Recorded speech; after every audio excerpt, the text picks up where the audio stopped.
White folks are angry that blacks are rising. What if everything you were taught about intelligence was a lie? After centuries of oppression, one question is shaking people. How did black excellence keep rising, no matter the barriers? Do you think that the removal of this clear and simple language condemning white supremacy reveals that the true purpose of this bill is to teach our students a whitewashed version of American history? No, absolutely not. It reads like a how-to guide in historical whitewashing. Are you aware that this new version of the bill from the Senate removes the writings of Frederick Douglass? I am. Are you aware that this new version of the bill from the Senate removes the writings of Dr. Martin Luther King Jr.? Yes. Are you aware that this new version of the bill from the Senate removes the history of Native Americans? Yet the new version of the bill from the Senate, this is not the bill we all passed as a House, but the Senate's version, it still includes the writings of Alexis de Tocqueville, and he's not even an American. Could that be because he's a white man? By my count, the new version from the Senate, again, this is not the bill we passed as the House, this is the bill from the Senate, it removes 9 historical figures of color and 6 female historical figures from the bill, which means that all mentions of people of color or women have been removed from this bill. Is that correct? I'll take your word for it, Representative. Could an example? They would breed our women and force them to have C-sections without fucking anesthesia. And the breeding farms, y'all, they didn't go away after slavery was abolished. It still happened.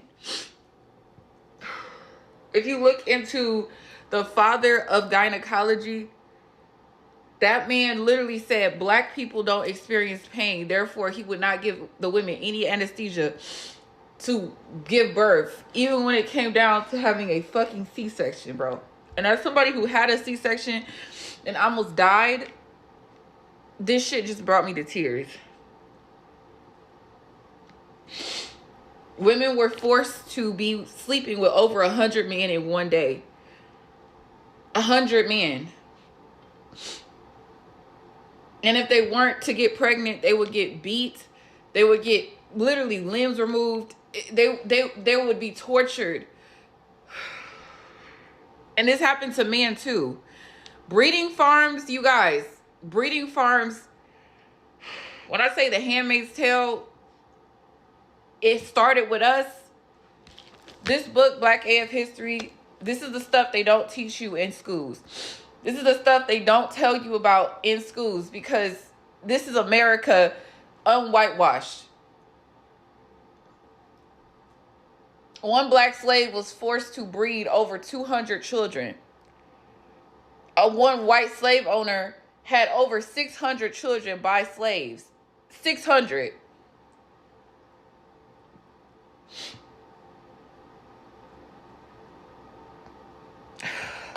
And once they would have the baby, they were forced to go back in the field. And either the baby would be given away, taken away. And that's how the whole adoption process started. The adoption process has been shady since the beginning because a lot of times it started with taking away slave babies that were the offspring of the master and the slave because he didn't want his wife to find out that he was sleeping with the slaves. It's a lot of dark shit that went on in the fucking history of this country, and more people need to fucking know about it. When I tell y'all, everybody needs to get this book. Everybody needs to get this book. Read it. I don't care if you get it from the library. I don't care where you get it from. You need to read it and understand that this is the history of America, and it literally has nothing much has changed. Black people know more about white people than white people know about themselves. As a white South African who grew up during apartheid, the first time I ever heard this phrase, instinctively, I knew it was true. But intellectually, I couldn't have told you why. It took me years of reading and thinking and researching and listening to be able to come here today and tell you that I finally understand what this means. During apartheid, white South Africans controlled all of the natural resources of South Africa. We controlled the gold, the diamonds, the platinum, the farmland. But there was one natural resource that black South Africans had in abundance, and that resource was the truth, particularly the truth about white South Africans. You see, as a racist in apartheid South Africa, you had to constantly be tying yourself up in cognitive dissonance. So we believed that black people were lazy, that they didn't want to do any work, they just wanted to lie around all day. But who did we force to dig the mines, drive the buses, deliver the post, build the houses? It was black people. We believed that black people were dirty. They didn't like to shower. They didn't wash their hands after they went to the toilet. But who did we get to clean our houses? It was black people. We thought that black people were unreliable. They couldn't be trusted. They would steal. They would lie. But who did we get to look after our children unsupervised? It was black people.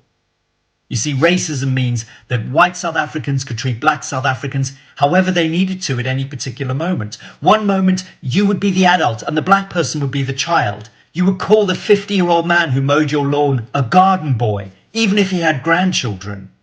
And then the next moment, you would be the child and a black woman would be making your bed, preparing your dinner, even comforting you when you were in emotional distress. The black American sociologist W.E.B. Du Bois talks about what he calls double consciousness. This is what he wrote. It is a peculiar sensation, this double consciousness, this sense of always looking at oneself through the eyes of others, of measuring one's soul by the tape of a world that looks on in amused contempt and pity. One ever feels this two-ness, an American, a Negro, two souls, two thoughts, two unreconciled strivings, two warring ideals in one dark body.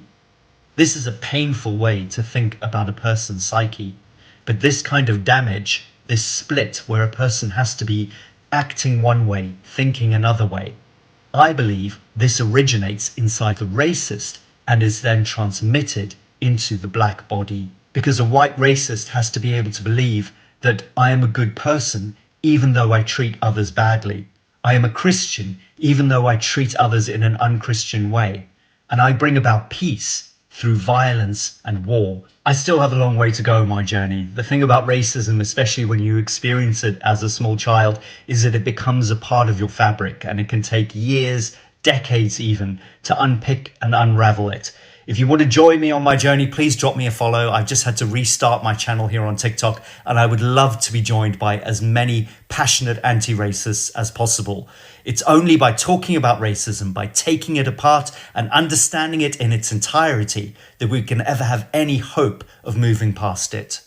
This was the richest black community in American history. It's Greenwood in Tulsa, Oklahoma. And in the early 1900s, this place was known as Black Wall Street. This is where black millionaires were being made during segregation. Over 600 black-owned businesses. They had luxury hotels, black-owned banks. They owned private planes, doctor's offices, movie theaters, and more. People were building generational wealth at a time when they couldn't even eat in certain restaurants. But here's what they don't teach in history class. In 1921, the success of Black Wall Street was seen as a threat. A white mob destroyed Black Wall Street in 24 hours. 35 blocks up in flames. Hundreds of people were killed and thousands were left with nothing. This is the last standing black-owned church. The 12 others burned down in the massacre. And this is the last standing house from Black Wall Street. Although they tried to erase the history of Black Wall Street, today a new legacy lives on. Right where it all happened, black-owned businesses are thriving again. Comment below if you heard about Black Wall Street. Why are white people so intimidated and threatened by black men, despite their claims that black men are inferior to them and incapable of the most basic tasks? Well, there's an easy answer to that question. They know black men are are superior to them. Put us on any playing field, be it physics or football, and we will win. Give us the same opportunities, and we will win. Because we come from a history of not trying to destroy and dominate the world. And you come from a history of trying to destroy and dominate the world. And that has become the culture of the white community, you know? So you go into your medicine, and your first open heart surgery as a black man, your first separating of Siamese twins as a black man, the creator that eventually produces your first artificial heart is a black man. You can just go on and on. A black janitor at Johns Hancock, all right, teaches your best surgeon, the janitor, who never went to med school. Give me a break. You got a TV set because of a black man. You got a cell phone because of a black man. You got a touchstone because of a black woman. You got the video game because of a black man. You've got the internet because of a brother from Ghana, Nigeria or Ghana, I think the brother's from. You got the when we send messages on the computer. Like I'm gonna text you, what do you call it? Email. You have the email because of a black Indian man. Yeah, and it's just going, all of the technology that you're using was created for your corporations by African peoples. All. Every time I bring up slavery, somebody jumps out of the shadows like, did you know black people owned slaves too? Like, that's supposed to stop the conversation. Like, that's the gotcha. Okay, so let's talk about it. The first recorded black slave owner in the American colonies was a man named Anthony Johnson. He was taken from Angola in the early 1600s, survived indentured servitude in Virginia, gained his freedom, and eventually owned land, over 250 acres. That's wild, considering the time, right? But here's where it gets twisted. In 1654, Johnson went to court to claim that another black man, John Casser, owed him a lifetime of labor. And the court sided with him. And just like that, chattel slavery was legally extended. Not by a white man, but by a free black man. This is the part that people love to throw in your face without a shred of historical nuance. So yeah, Anthony Johnson was the first. And yes, over time, some other free black people, especially in places like New Orleans and Charleston, they owned and enslaved people too. Sometimes to protect family members from the system, sometimes to gain wealth and proximity to power. And no, hell no, I'm not excusing it. It was betrayal, it was cruel, it was wrong. But I'm also not going to sit here and let you pretend that that canceled out 400 years of white-led genocide. Because here's what you're not going to do. You're not going to erase the fact that 98% of enslaved people were owned, traded, insured, and brutalized by white people. You're not going to pretend that black people created the boats, the laws, the markets, and the damn system itself. Black participation was a stain, but white supremacy was the blueprint. And let me give you one more twist to that Anthony Johnson story. After he died, Virginia snatched that land back from his family. They claimed that black people couldn't be citizens. So miss me with that fantasy that owning people bought him safety. The very system that he tried to participate in turned around and ate him whole. So yeah, some black people tried to mimic the master.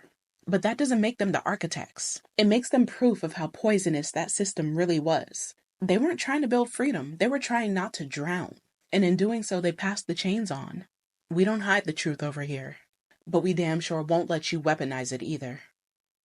Let's be clear, this isn't about ranking race or trying to prove who is better. That kind of thinking is exactly what created this false narrative in the first place. This is about confronting a truth that history keeps revealing over and over again. Because when you really take a step back and look, despite slavery, despite segregation, despite systemic inequality, you still see black individuals and communities making undeniable contribution across science, culture, education, and innovation. And that reality faces a very uncomfortable question. If people were held back for a long time, how did they still manage to rise? That's not something you can explain to stereotype. That's not something you can dismiss with outdated belief.